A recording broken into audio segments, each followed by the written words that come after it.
সম্মানিত সুধীবৃন্দ, স্বাগতম, সুস্বাগতম। সোশ্যাল অ্যাকশন প্রজেক্ট ওরিয়েন্টেশন প্রোগ্রামে আপনাদের সবাইকে জানাই স্বাগতম। আজকে হবে এই অনুষ্ঠানের শুভ উদ্বোধন। আপনারা জানেন, ব্রিটিশ কাউন্সিলের মূল লক্ষ্য হল বিশ্বভ্রাতৃত্ব, বন্ধুত্ব, 21 শতকের যোগ্য শিক্ষার্থী হওয়া, অন্তর্ব্যক্তিক দক্ষতা, ব্যক্তিগত দক্ষতা। আর এই গুরুত্বের অংশ হিসেবে আজকের এই প্রক্রিয়া, যেটা রাজশাহী ক্লাস্টারের কল্যাণে এবং আইসিটির কল্যাণে সম্ভব হয়েছে। আমি মনে করি রাজশাহী ক্লাস্টার তথা পিএন স্কুল সৌভাগ্যবান যারা আমরা ব্রিটিশ কাউন্সিলের এই প্রজেক্টের সঙ্গে যুক্ত হতে পেরেছি কিংবা কিছুদিন ধরে তাদের সঙ্গে কাজ করছি। এই দেশটাকে গড়ে তোলার জন্য অনেক কাজ আমাদের সামনে করতে হবে। সেজন্য আসলে উপযুক্ত নাগরিক গড়ে তোলা এই মুহূর্তে আমাদের জাতির জন্য সবচেয়ে বেশি জরুরি। সে সময়ে আজকের এই কর্মশালার আমি আনুষ্ঠানিকভাবে শুভ উদ্বোধন ঘোষণা করছি। এইটা মূলত সামাজিক কর্মসূচিতে শিক্ষার্থীদের একটা অংশগ্রহণ। সামাজিক যে সমস্ত সমস্যাগুলো আমাদের সমাজে কিংবা আমাদের আশেপাশে যেগুলো বিরাজ করছে সেগুলো থেকে শিক্ষার্থীরা প্রকল্প গ্রহণের মাধ্যমে সেই সমস্যাগুলোকে সমাধান করবে। এটাই মূলত এই প্রজেক্টের কাজ ছিল। এই প্রজেক্টের শেষে আমরা মনে করব আমাদের শিক্ষার্থীদের মধ্যে দেশপ্রেম জাগ্রত হবে, তারা দেশপ্রেমে উদ্বুদ্ধ হবে, তাদের সৃজনশীলতার বিকাশ ঘটবে, সৃজনশীলতায় তারা বিশ্বাসী হবে এবং তাদের মধ্যে গণতান্ত্রিক মনোভাব গড়ে উঠবে। তারা যে জয়েন্ট কাজগুলো করবে তার মধ্যে তাদের মধ্যে সহমর্মিতা গড়ে উঠবে, তারা অন্যের মতামতের প্রতি শ্রদ্ধাশীল হবে, তাদের মধ্যে নেতৃত্ব গড়ে উঠবে। অর্থাৎ আমার স্কুল সহ রাজশাহী অঞ্চলের যে স্কুলগুলো অনলাইন প্রজেক্টে আসলো তারা দক্ষ মানব সম্পদে পরিণত হবে। আগামী 4 মাস কিংবা তারও একটু বেশি সময়ে সোশ্যাল অ্যাকশন প্রজেক্টের ব্যানারে আসলে একটি স্কুল কিভাবে প্রকল্পগুলো নিতে পারে কিংবা ওই প্রকল্পগুলো কিভাবে অপারেট করবে সেই জায়গা থেকে আজকে মূলত স্কুলগুলোর সাথে আমাদের এই বসার অবস্থানটা। চিন্তাভাবনাগুলো হবে হচ্ছে গ্লোবালি বা বৈশ্বিক, কিন্তু আমরা অ্যাক্ট করব লোকালি। অর্থাৎ আমি আমার স্কুলের আঙ্গিনা থেকে সেই চিন্তাভাবনা ছড়িয়ে যাবে সারা বিশ্বে। ওই যে প্ল্যাটফর্মের যেটা কথা বললাম, কানেক্টিং ক্লাসরুম অনলাইন ওয়েবসাইটের মাধ্যমে। যে সমস্যাটিকে আমরা গুরুত্ব দিয়েছি সেটি হলো বৃক্ষ নিধন। বৃক্ষের অভাবে আবহাওয়া আজ হয়ে উঠেছে অসম্ভব হাওয়াপন্ন। আমি মনে করি যে সে একটা যুগ উপযোগী প্রকল্পর কথা বলেছে এবং এটা গ্রহণ করা যেতে পারে। আমাদের এই সমস্যা সমাধানের জন্য কিছু করা দরকার। আমাদের এই সমস্যা দূর করতে পারলে আমাদের মনে হয় সোশ্যাল অ্যাকশন প্রজেক্টের মাধ্যমে আমরা এটা একত্রিত হয়েছি, যেটা হচ্ছে কানেক্টিং ক্লাসরুমসের মাধ্যমে আমরা এটাতে মানে একটা দল গঠন করেছি। একজন স্টুডেন্ট হিসেবে আমরা যেটুকু দায়িত্ব পালন করতে পারি সেই দায়িত্ব পালনের জন্য আমাদের যে যে বিষয়গুলো আন্ডারগো করা উচিত সেই বিষয়ে আমাদের যে ইন্সপিরেশন দরকার, ম্যানিপুলেশন দরকার কিংবা গাইডেন্স দরকার, আমরা সেই বিষয়গুলো আজকের এই প্রজেক্ট থেকে পেয়েছি। এই সুন্দর এই প্রজেক্টটা নেওয়ার জন্য আমি রিভলভ স্কুলের শিক্ষক এবং ছাত্রীদের ধন্যবাদ জানাচ্ছি। আমার প্রজেক্টটা হচ্ছে আমি প্রাকৃতিক দুর্যোগ ও তার প্রতিকার করতে চাই। যারা আস্তে আস্তে নানা বঞ্চনার মধ্যে বড় হচ্ছে তারা বিপদগামী। সোশ্যাল অ্যাকশন প্রজেক্ট সম্পর্কে আমি আজকে আলোচনায় যেটা জানতে পারলাম, এটা একটা এমনই প্রজেক্ট যেটা সমাজের সাথে শিক্ষার্থীদের একটা সেতুবন্ধন। অভিভাবক হিসাবে আমি মনে করি এই কানেক্টিং প্রজেক্টের মাধ্যমে আমার সন্তানরা উপকৃত হবে।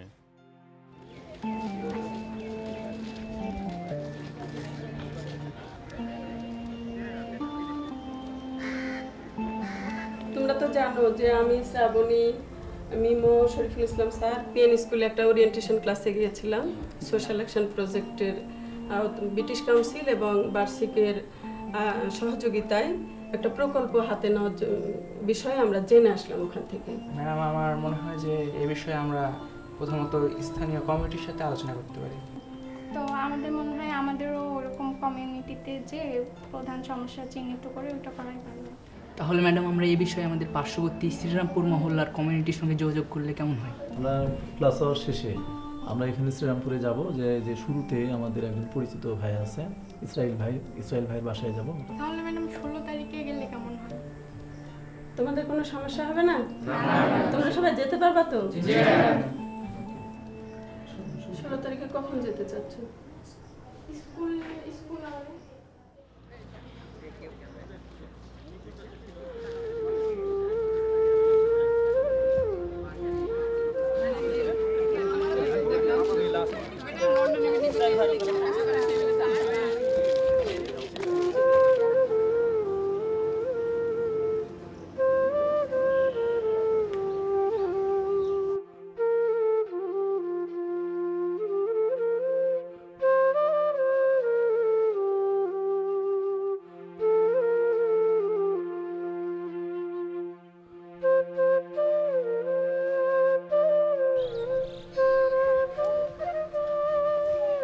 ব্রিটিশ কাউন্সিলের অধীনে আমরা আপনাদের এই শ্রীরামপুর এলাকায় এসেছি।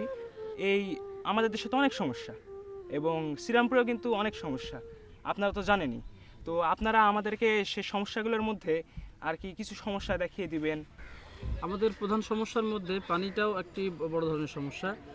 আমরা দেখতে পাচ্ছি যে নলকূপের পানি তো আমরা আয়রন পাচ্ছি। সিটি কর্পোরেশন থেকে আমাদের এই এলাকাকে তুলে দেওয়ার জন্য একটা তারা প্ল্যান প্রোগ্রাম করেছেন, সেটা আমাদের জন্য খুবই কষ্টকর হিসেবে। সোশ্যাল অ্যাকশন প্রজেক্ট নামের একটা নতুন অনলাইন প্রজেক্ট আসছে। প্রথমত স্যারদের সাথে লোকালিটিতে গেলাম ওই জায়গায়। তো স্যাররা গণ্যমান্য যেগুলো কয়েকজন ব্যক্তি আছে তাদেরকে বুঝিয়ে বললেন যে আমাদের লক্ষ্যটা কি, আমরা কী জন্য আপনাদের কাছে এসেছি।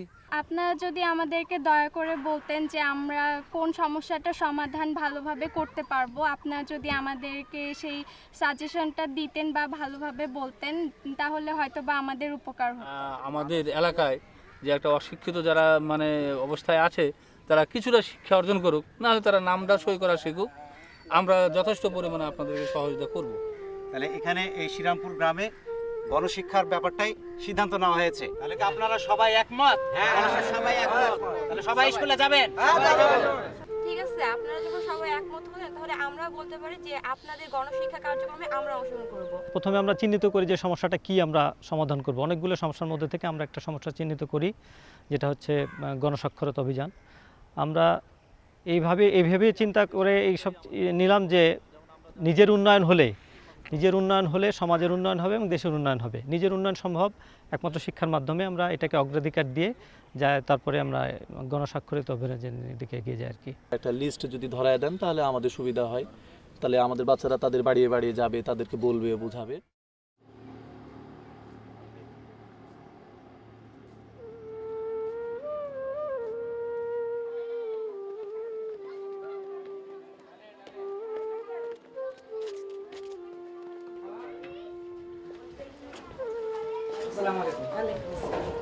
এই তো মানে আমরা আসলাম আপনার কাছে স্কুলের জন্য। হ্যাঁ, পুষ্প আর বৃষ্টির সাইন তো আপনাদেরকে জানিয়েছি।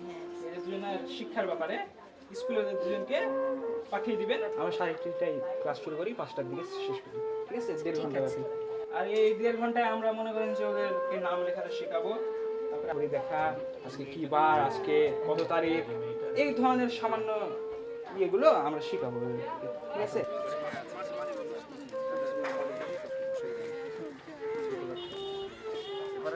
আমরা প্রায় 62টা ফ্যামিলি ওখানে আছে ওই লোকালিটিতে। তারা আমাদের একটা লিস্ট দিলেন গণ্যমান্য ব্যক্তিরা। আমরা বেছে বেছে প্রায় 40টা মতো ফ্যামিলিতে 2 দিন আর কি তাদের কাছে গেছি। যে ব্যক্তিটার নাম লিস্টে লেখা হয়েছে তার সাথে কথা বলেছি, আপনার কখন টাইম হবে, কখন আসতে পারবেন আপনি, সেই অনুযায়ী আমরা সিলেক্ট করেছি যে হ্যাঁ আপনি আমাদের ছাত্র হিসেবে আসতে পারেন এই টাইমে।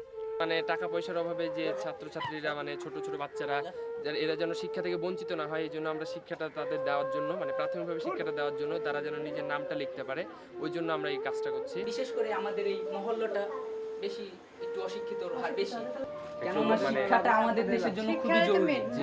শিক্ষা ছাড়া উপায় নাই।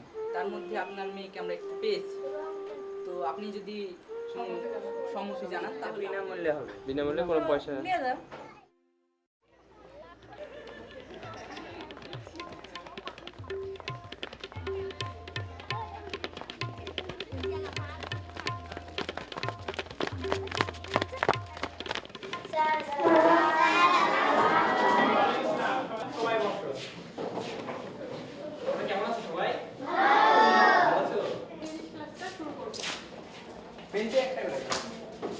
এই সমস্যা চিহ্নিত করতে শিখলো, সমাধান করতে শিখলো। এই সমস্যা এবং সমাধান ভবিষ্যতে যে তারা এই সমস্যা চিহ্নিতকরণ এবং সমাধান কিভাবে সমাধান করা যায়, তারা কিভাবে সমাধান করবে, কিভাবে এগিয়ে যেতে হবে, এই কাজটা তারা বাস্তবে শিখলো। এভাবে তারা এগিয়ে যাবে ভবিষ্যতে আশা করছি। আচ্ছা, আমি এখন ইংলিশ ক্লাস শুরু করব। আপনারা কেউ কি জানেন যে ইংলিশের কয়টি বর্ণমালা আছে? আচ্ছা, এ। হ্যাঁ, ঠিক বলছেন। জরিনা আন্টি বলেন তার সেকেন্ড অক্ষরটা কি? এটা বি। আপনি বলেন, আপনি কি বলো? এটা কি? সি। সি।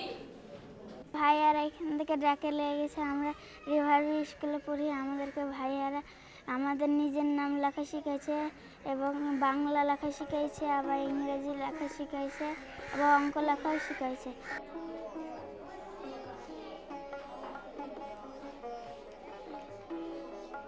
এখন আপনাদের স্লেট দেওয়া হবে। স্লেটে এখান থেকে 1 থেকে 10 পর্যন্ত যে সংখ্যাটা লেখা আছে আপনারা লিখবেন, এবং আর এখানে যোগ বিয়োগ গুণ ভাগ এই চিহ্নটা তাতে দেওয়া আছে, চিহ্নটা লিখবেন, ঠিক আছে? স্লেট দেওয়া হবে।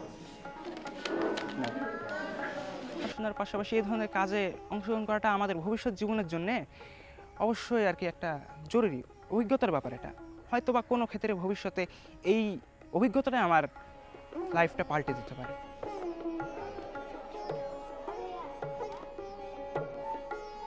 আচ্ছা, আপনারা 1 থেকে 10 পর্যন্ত লেখা শুরু করেন এবং যোগ বিয়োগ গুণ ভাগগুলো লিখেন।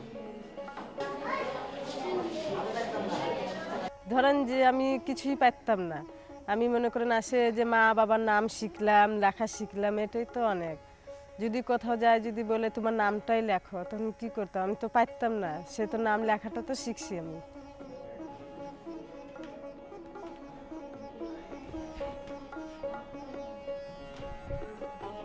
এর মধ্যে দিয়ে আমরা অনেক কিছুই পেয়েছি। প্রথমত আমরা শিখতে পেরেছি, অনেক কিছুই শিখতে পেরেছি।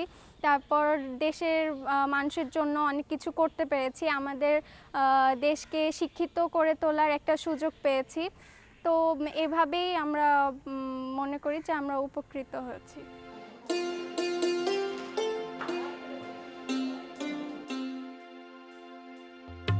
আমার মনে হয় 100% না হলেও 80% সাফল্য অর্জিত হয়েছে। যারা একেবারে অক্ষর জানতো না তারা অক্ষর শিখেছে, তারা পড়তে পারে, কিছু লিখতে পারে, অনেকটাই 80% সাফল্য পেয়েছে বলে আমার মনে হয়।